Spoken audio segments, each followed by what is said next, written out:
Bonjour, ravi de vous rejoindre encore une fois pour préparer ensemble à l'examen régional. Nous allons continuer la correction de l'épreuve de français que nous avons entamée lors de la séance précédente et nous passons maintenant au deuxième domaine qui est bel et bien la production écrite. Je vous lis la consigne.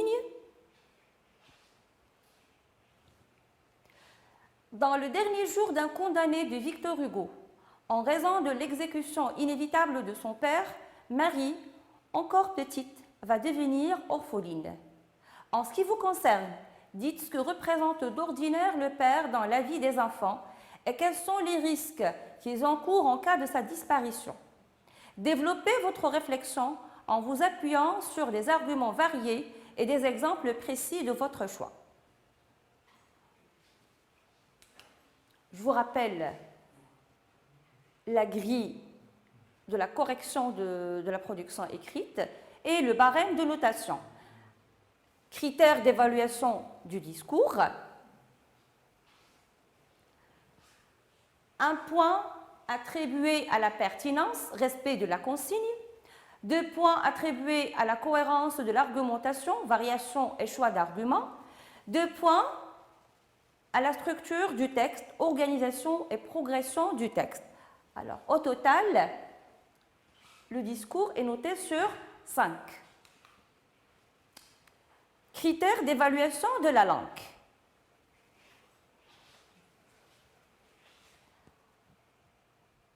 Celui-ci est aussi noté sur 5. 1 point au vocabulaire, 1 point à la syntaxe, 1 point à la ponctuation, 1 point à l'orthographe et 1 point à la conjugaison. Rappelez-vous le cadre de référence que nous avons déjà vu ensemble. Passons maintenant au corrigé. Toujours au brouillon et en amont, il faut analyser et comprendre la consigne. Lecture et relecture de la consigne afin de repérer les mots-clés. Par rapport à la consigne, les mots-clés sont père, rôle, enfant, disparition, risque. Pour cerner aussi le thème et pour éviter le hors-sujet. Votre tâche, c'est rédiger un texte argumentatif. Le but, c'est rédiger un texte pour prendre position par rapport au statut du père dans la famille. Expliquer et énumérer les différentes fonctions du père et les répercussions de son absence. Le plan, il faut toujours penser au plan à adopter. Pour l'adoption d'un plan, il faut toujours se référer à la consigne. Donc la consigne ne soulève pas un débat. L'absence de divergence de point de vue, on ne vous demande pas le point de vue personnel, donc il ne s'agit pas de confronter les différents points de vue. La question est ouverte, il suppose une explication et un développement progressif. Alors vous allez développer le rôle du père progressivement. Vous n'avez pas besoin de confronter les différents avis. On ne vous demande ni d'analyser les causes et les conséquences, ni de proposer les solutions. Alors, jusqu'ici, le plan à adopter et les plans à écarter sont clairs. Alors, nous allons écarter le plan analytique, le plan dialectique ou concessif. Et nous adoptons le plan thématique. Alors, je rappelle, il s'agit d'une question ouverte. On vous demande de développer le rôle ou bien les différents rôles du père au sein de la famille. Pour l'introduction, alors celle-ci est commune à tous les plans. Il n'est pas seulement propre au plan thématique. Alors, comme vous savez déjà, présentez la thématique, accrochez l'attention du correcteur. Ce paragraphe comprend entre 4 à 5 phrases sans saut de ligne. Attention au plagiat. Toujours, j'insiste sur ce point. Alors, il ne faut pas reprendre la consigne en tant qu'introduction. Réfléchissez à votre propre introduction.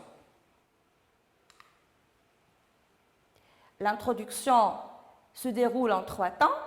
D'abord, il faut amener le sujet, présenter la thématique, le thème. Ici, il s'agit du rôle du père, donc il faut présenter le thème. Deuxièmement, problématiser, soulever l'intérêt de votre réflexion, le problème. Dernièrement, annoncer le plan. Signaler les étapes de votre développement sous forme d'interrogation ou d'affirmation. Le développement comprend 3 paragraphes cohérents. Respect du circuit argumentatif. Alors, c'est la cohérence, c'est ce qui assure la cohérence. Énumération progressive des arguments, de plus fort au plus faible. Développer chaque argument, justification et exemple. Il ne suffit pas de donner l'argument dans chaque paragraphe. Alors, nous allons voir tout à l'heure comment organiser les paragraphes et comment développer les arguments. Le premier paragraphe, vous allez fournir le premier argument, vous allez le détailler avec des justifications, des explications et des exemples. Bien sûr, il faut veiller aux transitions, il faut utiliser des liens logiques pour passer de l'argument à la justification et à l'exemple. Deuxième paragraphe sera consacré au deuxième argument. Toujours la même procédure. Troisième paragraphe sera consacré au troisième argument. Toujours la même procédure. Alors voilà l'ordre canonique de votre développement. La conclusion, c'est le dernier paragraphe de votre réflexion. Récapituler les affirmations du développement. Répondre à la problématique et résumer les grands axes de la réflexion. C'est facultatif, ce n'est pas obligatoire, vous pouvez vous arrêter ici ou bien vous pouvez continuer, s'ouvrir sur un autre sujet en relation avec le thème traité. Poser une question d'ouverture pour relancer un nouveau débat. Ou brûlant, vous devez chercher les idées, vous devez chercher les arguments. Alors, premier paragraphe, c'est une proposition que je partage avec vous. Ce sont des arguments proposés par mes élèves de la première année du baccalauréat aussi. Ils n'ont pas hésité à les partager avec vous. Premier paragraphe, le rôle du père. Alors d'abord, nous allons commencer par un lien logique d'énumération. D'abord, le père est le tuteur de la famille. D'une part, il assume la responsabilité de subvenir aux besoins de sa progéniture, de ses enfants. D'autre part, il instaure la discipline au sein de sa communauté. Alors, comme exemple, je peux fournir un exemple personnel, d'après mon expérience personnelle. Tel est le cas du mien, de mon père, qui finance tout ce dont nous avons besoin. En plus, il préconise les règles et prend les décisions. Passons maintenant au deuxième paragraphe. Toujours, on est en train d'énumérer progressivement les différents rôles du père. Ensuite, bien en outre, il assure non seulement la sécurité et la protection, mais aussi la force émotionnelle et affective. Par conséquent, personne ne s'approchait d'une famille en présence du père. Pourtant, son absence pourrait l'exposer à plusieurs périls. Alors là, j'ai évoqué son absence. Ce que peut provoquer son absence. Rappelez-vous la consigne. On parle du rôle du père et les risques que les enfants peuvent encourir en cas de son absence. Comme exemple, je vais me baser sur certaines statistiques. Selon certaines statistiques, la plupart des victimes du harcèlement ou de délinquance sont issues de familles monoparentales. Celles dont le père est décédé ou absent. Les familles monoparentales, ici, on entend les familles sans père.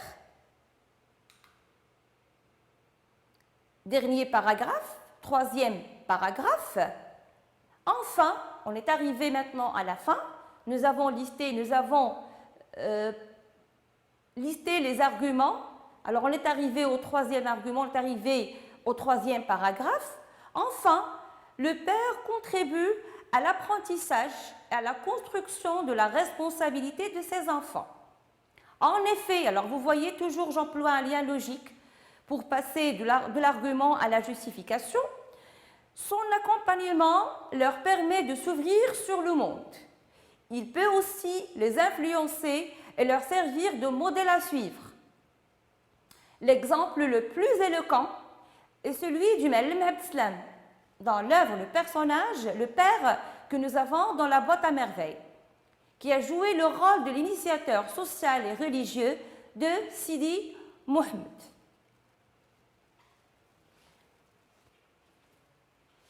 Alors là, vous voyez que la recherche des arguments n'est pas vraiment une tâche compliquée, n'est pas vraiment une tâche difficile. Là, je vous rappelle toujours, vous êtes capable de chercher, vous êtes capable de donner pas mal d'idées. Soyez authentique, soyez vous-même.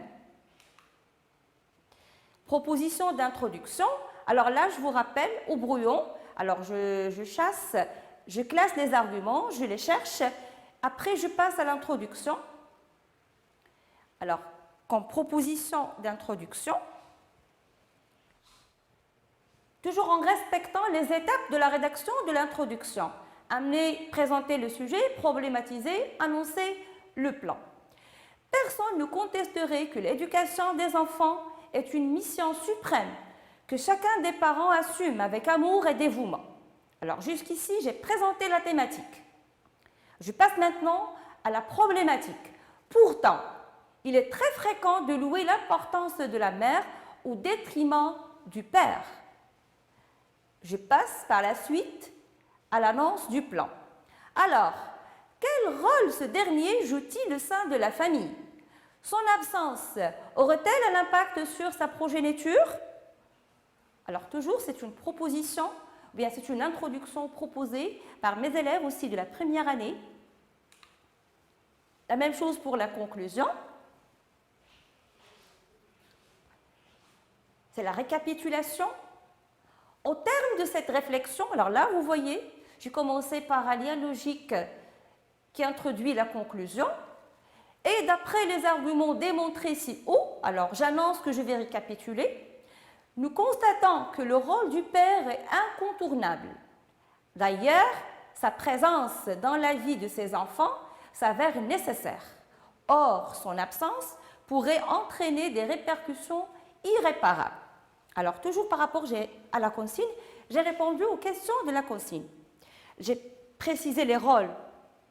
Nous avons constaté que le rôle du père est incontournable et aussi son absence peut entraîner des répercussions irréparables. Maintenant, c'est la rédaction au propre. Alors maintenant, votre sujet est prêt. Vous avez, au brouillon, vous avez rédigé, vous avez essayé de rédiger votre production écrite.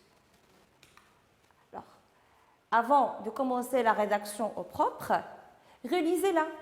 Il faut effectuer une relecture. Vérification des erreurs d'inattention.